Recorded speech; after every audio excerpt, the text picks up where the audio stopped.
What in case if you want to copy the formula down like this, then it's Control D as in David or Control D as in down.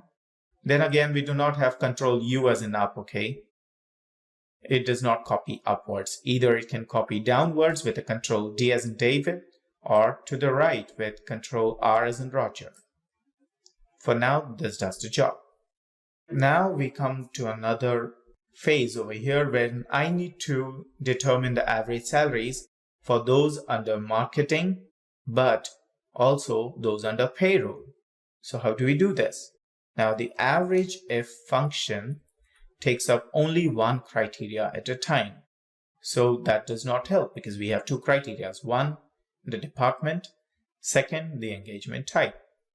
So whenever you have more than one criteria, it's always recommended to use the average ifs function.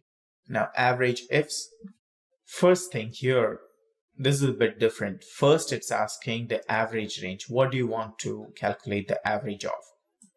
So I take the annual salaries and I log the reference. This time, I would want to copy the formula down as well as to the right. So I would log the row as well as the column, and I just hit the F4 button on the keyboard. That's on the topmost row.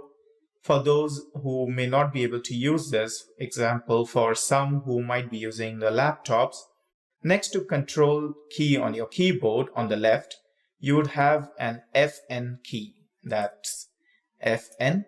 Okay, you might need to hold this key down and then hit F4 on your keyboard. Now for those with the Mac systems, probably this may not work, so you might need to manually enter the $sign. So let me try this again. I use the average ifs. I take an average range. I hit F4, or you can manually use the dollars. Put dollars over here before the column as well as the row heading. We have logged the entire range. Now criteria range 1. It's asking for range and not the criteria. So first criteria could be either of those. Either we start with the engagement type or the department. So I'll start with department for now. We'll select the entire department range and again log the reference. I use the F4 key on the keyboard, comma. Now the criteria, I've selected the range of department, so I should also select the department and not this.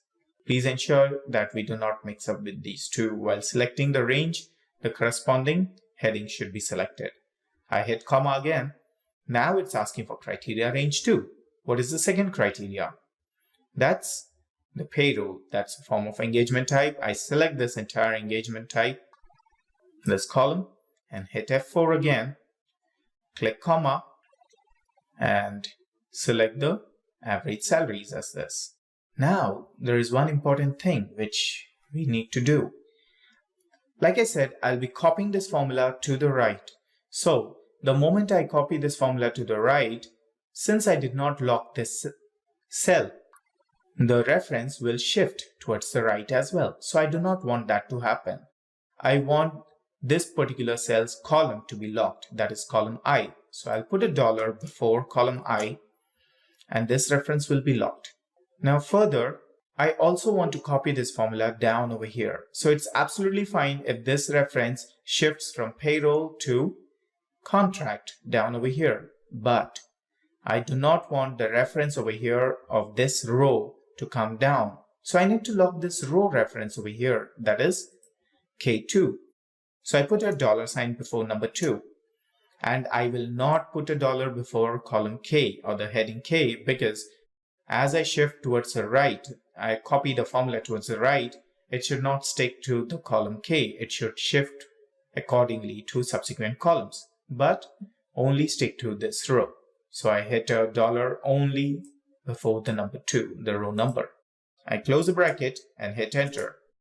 Now notice that this is a one-time effort. I can just copy this formula blindly towards the right and then down. So we'll repeat the keyboard shortcut again. I hold down the shift key on the keyboard and use the right arrow key to highlight cells as much as I need to copy to, and hit Control R as in Roger or Control R as in the right. Now I have selected all these cells. They are still remain selected. I hold down the Shift key on the keyboard and hit the down arrow key once, because that many cells I need to replicate down here. Now Control D as in David or Control D as in down. So we have the formula down over here.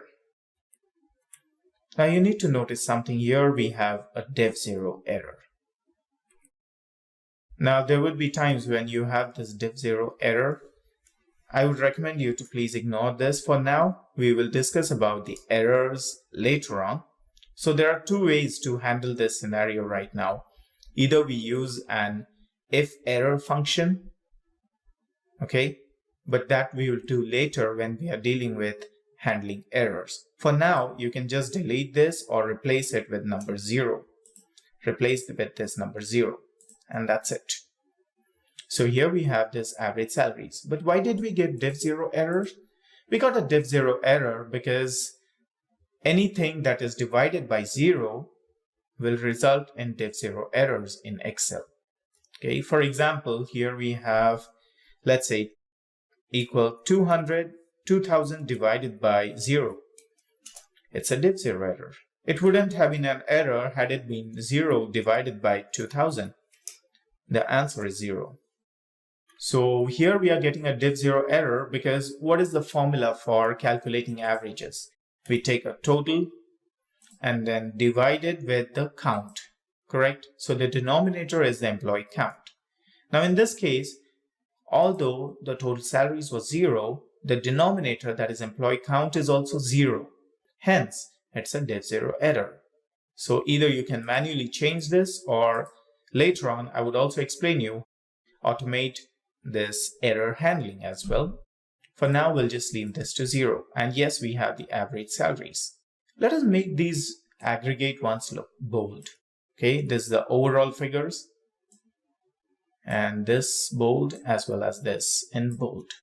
This looks better. Let's make this bold. We can make this table look better organized that way. Great. So we have the average salaries here. So we started with taking the overall salaries with using a simple average function. Moving on, we had at least one criteria, that is engagement type. And then over here, we had the department wise. So we used the average if function, both over here as well as over here.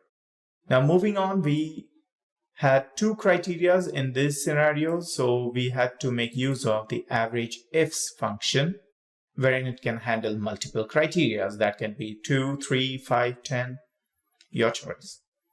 All right, but try to keep it simple. Never make it overload with many criteria and complicate things.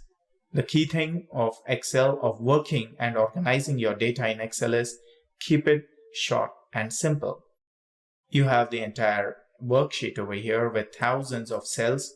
You can happily make use of those and make your job a lot better and well organized.